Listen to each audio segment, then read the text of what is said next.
Hello বন্ধুরা, আশা করছি তোমরা সকলে খুব ভালো আছো। আমার এজেড ব্লগসে সকল বন্ধুকে অনেক স্বাগত। আজকে আমি তৈরি করছি ডাল পুরি, একবারে দোকানের মতো। এই ডাল পুরিটা সম্পূর্ণভাবে নিরামিষ, কোনো রকম পেঁয়াজ রসুন নেই। তাহলে দেখা যাক আমি কীভাবে ডাল পুরিটা তৈরি করি। প্রথমে ডালটা 8 ঘন্টা ধরে আমি ভিজিয়ে রেখেছিলাম। প্রথমে ডালটা 8 ঘন্টা ধরে ভিজিয়ে রাখার পরে এরপর ডালটাকে আমি তুলে নিচ্ছি জল থেকে। ডালটা আমি জল থেকে তুলে নিয়েছি। 8 ঘন্টা ভেজানোর পরে বেশ ভালো ভিজে গেছে। এরপর আমি এটাকে একটা পেস্ট করে নেব। জল থেকে তুলে নিয়েছি, দেখে নাও কতটা ভিজেছে।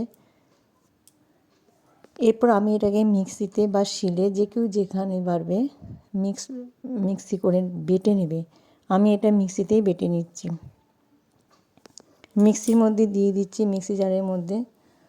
সবটা আমি ভালো করেই দেখাচ্ছি, প্রথম থেকে শেষ পর্যন্ত ভিডিওটা দেখার অনুরোধ থাকলো, তবেই বুঝতে পারবে এই ডাল পুরিটা কীভাবে এত টেস্ট হয়।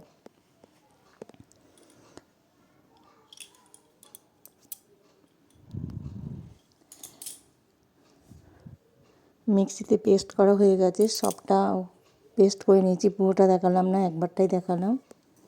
এরপর এটা একটা আমি পুর তৈরি করব। কড়াইয়ের মধ্যে দিয়ে দিলাম কালো জিরে, তেল গরম হলে পরে দিয়ে দিলাম কালো জিরে, একটু হিং দিলাম।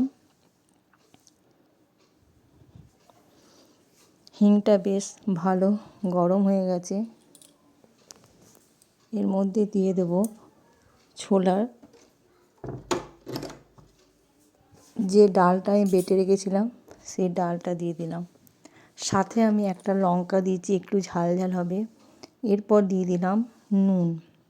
ভালো করে আমি এটাকে বেশ একটা মশলা তৈরি করে নিচ্ছি। এই মশলাটা বা পুরটা খেতে অসাধারণ হয়েছিল। আর যত পুরটা খেতে ভালো হবে তত কচুরিটাও, ডাল পুরিটাও খেতে ভালো হবে। বেশ ঝুড়ো ঝুড়ো হয়ে গেছে। কড়া থেকে দেখবে ছেড়ে আসবে, তখনই বুঝে নেবে হ্যাঁ বেশ এটা হয়ে গেছে।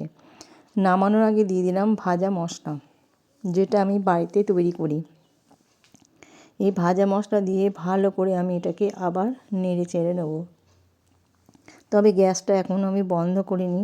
কড়া থেকে বুঝতেই পারছো সব কিছু ছেড়ে যাচ্ছে। সুন্দর তৈরি হয়ে গেল এটা একটা পেস্ট।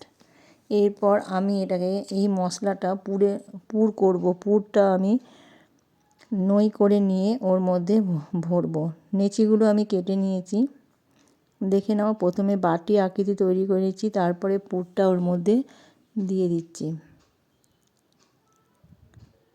সমস্ত নেচিগুলোতে আমি পুর ভরে নিচ্ছি। তবে ডালটা বেশি পেস্ট করবে না, একটু দানা দানা থাকবে, তবে খেতে বেশি ভালো হবে। সাথে দিয়েছিলাম আমি একটু চিনি। চিনিটা দেখাইনি, ভুলে গেছি, স্কিপ করে দিয়েছিলাম।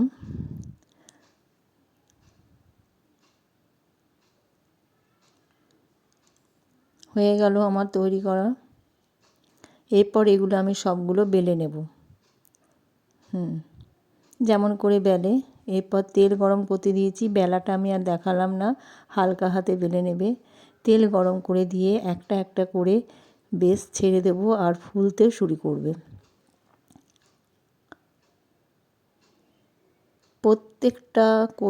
প্রত্যেকটা ডাল পুরি আমার ফুলেছে। একটু বড় বড় আকারের করবে, আমি খুব বেশি বড় করিনি।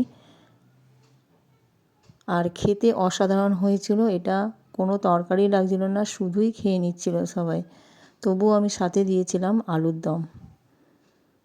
জমে গেছিলো একবারে আমাদের এই ডাল পুরি। তোমরা বাড়িতে বানিয়ে দেখবে, যদি ভালো লাগে একটা কমেন্ট করবে। ফিরে আসবো আবার একটা নতুন রেসিপি নিয়ে। ভালো থেকো।